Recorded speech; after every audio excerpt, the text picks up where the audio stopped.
thank you, the program director.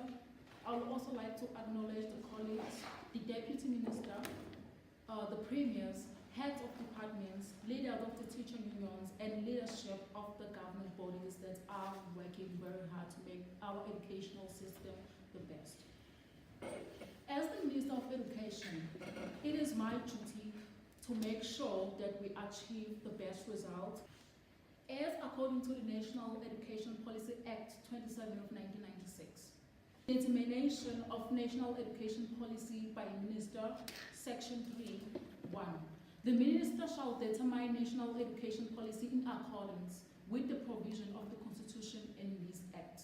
In determining national policies for education at educational institutions, the Minister shall take into account the competence of the provincial legislatures in terms of Section 146 of the Constitution and the relevant provisions of any provincial law relating to this education.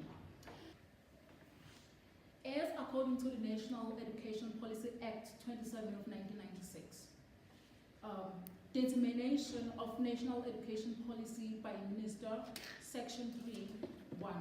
The Minister shall determine national education policy in accordance with the provision of the Constitution in this Act.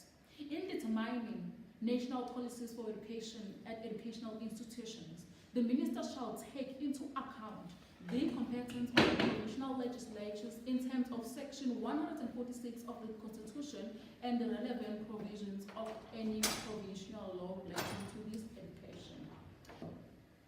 It is my duty in education to make sure that all the policies are implemented.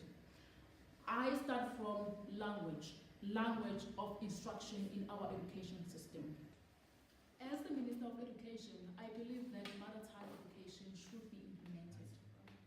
As we all know, that our South African learners are struggling. Our performance is not the best at all, as we are at the bottom of the list in the ranks globally.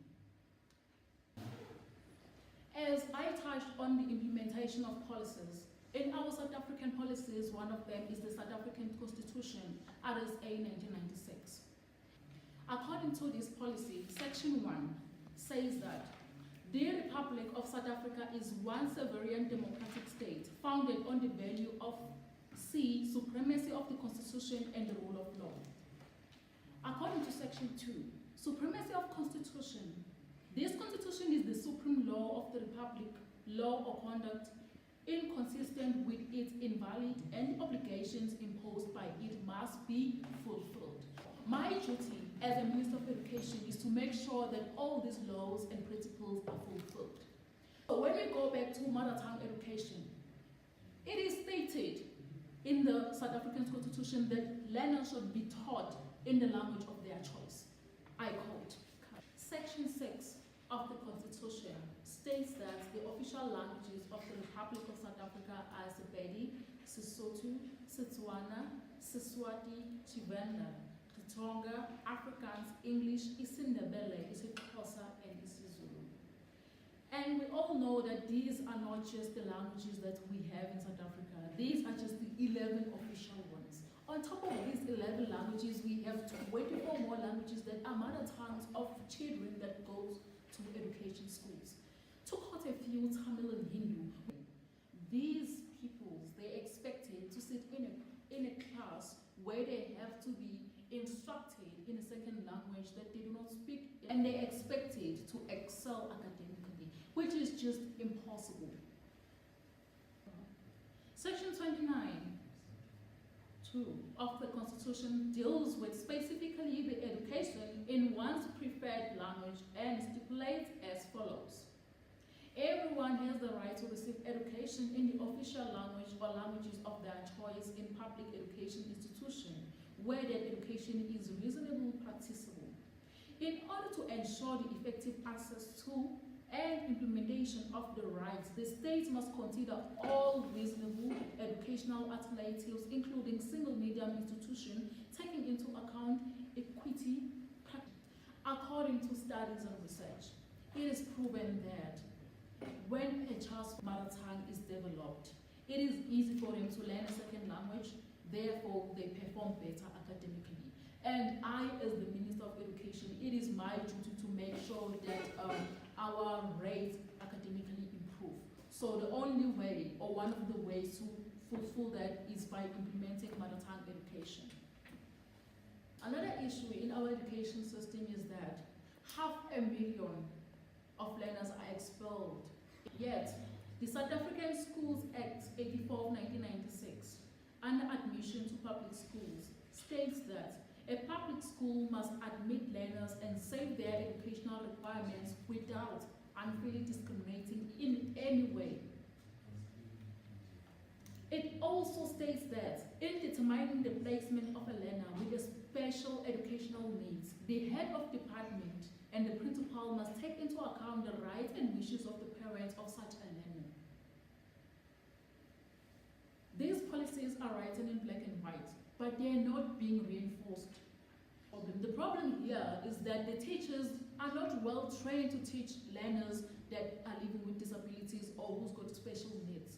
The teachers, they're not ready, they were never prepared to teach in an inclusive classroom. Yet in our policies, it is stated that such learners should be in a mainstream school. So I, as the Minister of Education, I am going to make sure that all the teachers gain such education, where they are well prepared to teach in an inclusive classroom, whether the learner is blind, whether the learner is deaf, they all can go to the same school. We're going to make sure that each and every school has all the resources that support all the learners. However, there are going to be challenges. Okay, Section 29 states that a learner who is 16 years of age or older, who has never attended school, and who is seeking admission for the first time or did not make sufficient progress with his or her peer groups, must be advised to enroll at an adult basic education and training, also known as ABET. As it is stipulated in this policy, I, as the minister, I am going to make sure that all the learners that have been expelled because of their learning disabilities or special needs that cannot be met at their school, I am going to make sure that I create an environment exactly as ABET, but that's going to have resources that meet the needs of these learners with special educational needs. Okay. I, as the Minister of Education, am going to make sure that the Department of Education, our department, implements policies that will apply to the reality of our South African crisis. For example, the policy states that no learner must be refused admission into a public school regardless of the situation, if they are living with disabilities or a special need. Yet, the teachers in these public schools are not trained at all on how to teach in an inclusive classroom or how to teach learners living with disabilities or learners who've got special needs. On top of that, there are no resources in public schools that will aid the teaching and learning of the schools with special needs. These leave teachers with no choice but to expel the learners. On top of that, I am going to make sure that the learners and the parents are well informed, as I am going to make sure that there are programs that are going to teach the learners and parents on their rights and responsibilities. In fact, everyone, including the teachers, the head of departments, the SMT as a whole, so that no violent or no one can violate against anyone's right, and everyone will know which measures to take in case their right is being violated.